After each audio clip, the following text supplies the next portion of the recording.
Hello children, this is the chapter number 13, Demon on the Hill, from your book My English Garden. Children, this is again a poem which is written by Rameshwar,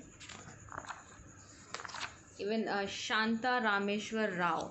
So again he is an Indian poet, right? ये Indian poet है जिन्होंने लिखा है इस pome को. And in this poem a devil is talked about, a devil which you must have heard in your Ved Puran, in the serials. आपने उनका जो उस devil जो demon है उसका नाम सुना होगा डेफिनेटली किसी ना किसी सीरियल में या फिर वेद पुराण में. इवन कभी कभी कथा में हमारे घर में उस devil का नाम लिया जाता है. So we'll see the name of that devil in this chapter only. You need to guess who is the devil. So children, here the devil is talked about having very strong powers. उसके पास बहुत सारी powerful बहुत सारी strong यानी ताकतवर, बहुत वो ताकतवर है. उसके पास बहुत सारी ताकतें हैं, डिफरेंट काइंड्स ऑफ पावर्स है उसके पास. For example, if he puts his hands on someone, then he is going to be turned into ashes.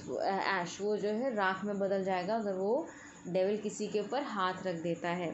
So this is something very strange in present era. Nobody can have such strong and very evil power. कि हर किसी के पास ऐसी power नहीं होती है. Earlier in our पौराणिक कैसे ancient time जो हमारे ऋषि मुनि थे, they use to do yajna and through yajna they use to receive such powers through God. वो गॉड को बहुत सारा पूजा पाठ करते थे सालों साल तक, लंबे टाइम तक,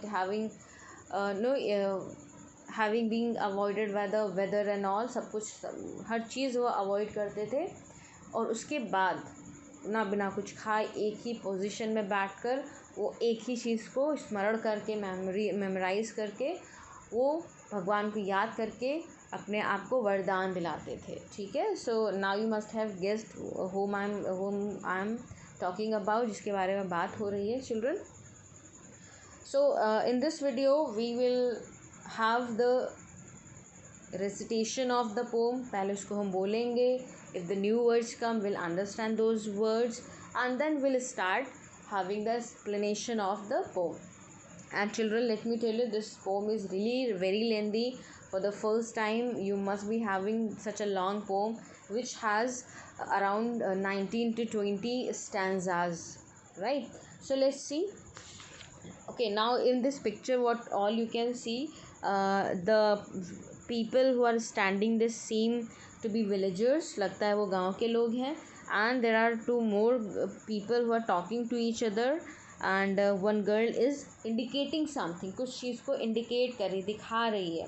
And the other guy is standing and trying to listen to her. कोशिश कर रहा है उसको समझने की. which has who has a basket on his back, जिसके पीठ पे एक basket है.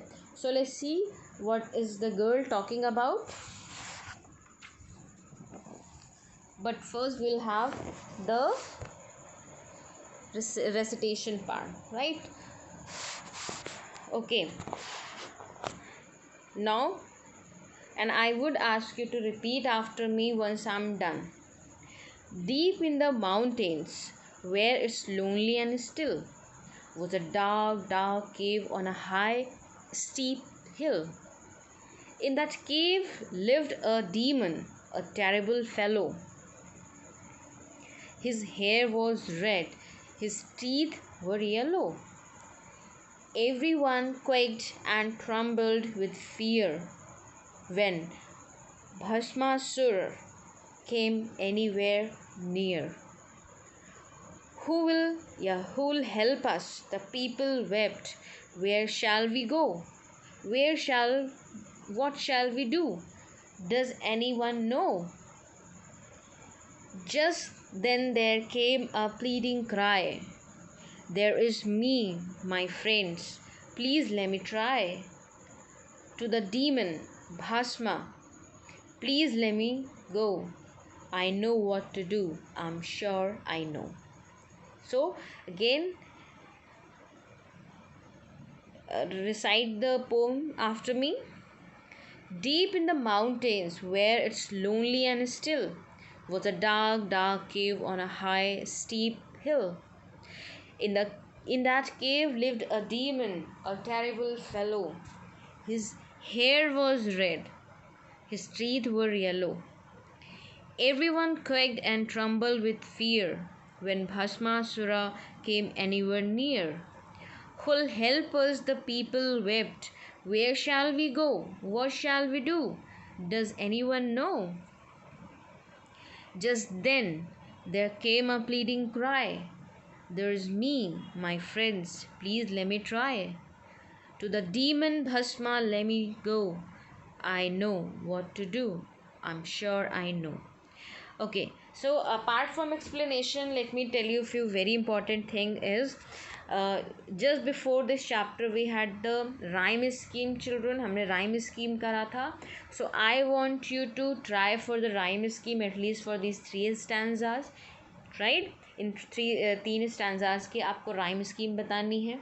The other thing what you need to do, if you have noticed that I have tried for the contractions, few contractions. For example, I said even in this chapter also few contractions are there. Short form of few words are written. For example, in the first line it is को बोला गया है it's, right? So it's is different from its.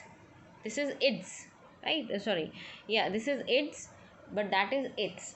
So it's and it's almost same होता है, but यहाँ पर it is को short form में इट्स कहा गया है. बट ITS जब साथ में लिखा होता है वहाँ पे कोई एपिस्ट्रॉफ नहीं होता तो वो इट्स होता है, जिसका मतलब होता है इसका. यहाँ पर इट इज़ को शॉर्ट फॉर्म लिखा गया जिसका मतलब है इसका है या ये है. So first contraction is it's. The second is who'll. who के बाद will आएगा तो हम इसको who will की जगह क्या बोल सकते हैं?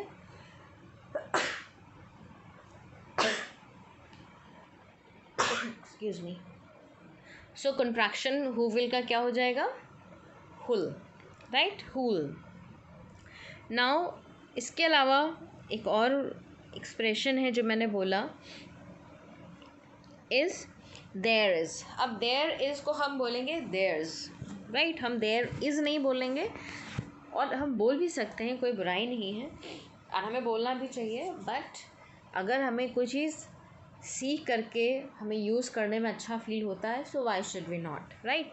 सो देयर इज़ को हम अलग अलग बोलने से अच्छा है हम इसको देयर्स बोल सकते हैं, राइट? फिर है लेट मी ट्राई. ठीक है. So if you have notice मैंने बोला लेट मी ट्राई. ठीक है. तो लेट मी को जब हम कंट्रैक्ट करते हैं, जोड़ते हैं, ज्वाइन करते हैं, तो शॉर्ट फॉर्म क्या हो जाता है लेट मी का? Lemme, right? Lemme. Now the last is I am को क्या बोला? This is not I am, this is I am sure. I am sure I know, right? Okay. Now the meanings of few words here. In the first line there is no word which is going to trouble you, right? Still का मतलब है अभी भी, and cave का मतलब होता है गुफा, kind of den, right? steep hill, steep का मतलब होता है, steep hill का मतलब बिल्कुल खड़ी खड़ी पहाड़ियाँ, I mean जिस पे कोई आसानी से चढ़ नहीं सकता है उसको स्टीप हिल बोलते हैं, जो बहुत ही खड़ी. अगर इफ़ यू सी माउंटेन्स, कुछ लोग माउंटेन्स पे आसानी से चढ़ जाते हैं, माउंटेनियर्स जो होते हैं they are well trained, but कुछ स्टीप हिल्स होती हैं बिल्कुल खड़ी खड़ी होती हैं जिस पर चढ़ना इज़ वेरी डेंजरस. ठीक है. But still people do. तो स्टीप हिल का मतलब है स्ट्रेट हिल जो बहुत ही स्लोप जिसमें नहीं होता है. Then comes a word terrible. Terrible का मतलब होता है हॉरेबल, यानी बहुत ज़्यादा भयावह, बहुत भयानक. फेलो का मतलब होता है कोई जन या कोई इंसान. एंड फिर आता है वर्ड क्वेक्ड. क्वेक्ड, एवरीवन क्वेक्ड. क्वेक्ड का मतलब यहाँ पर कांपने से जो अर्थ क्वेक आता है. क्यों अर्थ क्वेक का मतलब होता है अर्थ कांपती है. ठीक है. सो क्वेक, एवरीवन क्वेक का मतलब है सब कांप रहे हैं. एंड ट्रम्बल्ड विथ फेयर, तो घबरा रहे हैं, काँप रहे हैं, घबरा रहे हैं. ठीक है। Then Bhasmasur, now you must have got to know that who is the devil, who is the demon. Yes, demon का मतलब होता है डेविल, ठीक है। तो भस्मासुर इज़ दैट डीमन, वही है भस्मासुर जो हमने अपने पुराणों में पढ़ा होगा कि एक भस्मासुर था। नहीं पढ़ा हो तो let me just brief you about him. Bhasmasur was a devil. Devil का मतलब असुर था। वो देवताओं का ठीक ऑपोजिट होता है। जैसे एक गॉड होता है, एक शैतान होता है, ठीक है। तो असुरों को शैतान मानते थे। So there was a devil named Bhasmasur. He did yagya for years and had boon from lord Shiva. उन्होंने, जो भस्मासुर था, उन्होंने शंकर भगवान से एक वरदान मांगा और कहा कि मैं जिसके ऊपर भी हाथ रख दूँ वो जल के भस्म हो जाए, ठीक है। तो ऐसे ही यहाँ पर ये भस्मासुर वही है जो जिसके पास ये क्या है, ये पावर है कि वो किसी पर हाथ रख देता है तो जल के राख हो जाता है, right children. That used to happen or real, ठीक है, पहले होता था, रियलिटी में भी होता था। काफ़ी हद तक चीज़ें सही भी हो सकती, because we were not there in that age, हम उस समय में नहीं थे, तो we can't be sure about the things. But still we can say कि जो भस्मासुर था वो हमारी वैदिक पुराणों में उसकी स्टोरीज मिलती हैं, राइट। फिर है प्लीडिंग। प्लीडिंग का मतलब होता है, अच्छा, वेप्ट का मतलब होता है क्राई, वीप, वेप्ट, रोना, ठीक है। फिर है प्लीडिंग। प्लीडिंग क्राई मतलब चिल्लाना, गिड़गिड़ाना, किसी से गुजारिश करना, ठीक है। प्लीडिंग क्राई, गुजारिश करते हुए चिल्लाना। फिर है यस, लेमी गो का मतलब होता है मुझे जाने दो, right. So these are the things. I hope that you must have understood these paragraphs, अगर आपने ध्यान से सुना हो। बहुत आसान सी पोएम है, ठीक है children. Okay children, saying this I would say thank you. Keep in touch with me and with all the teachers. Stay home, stay safe.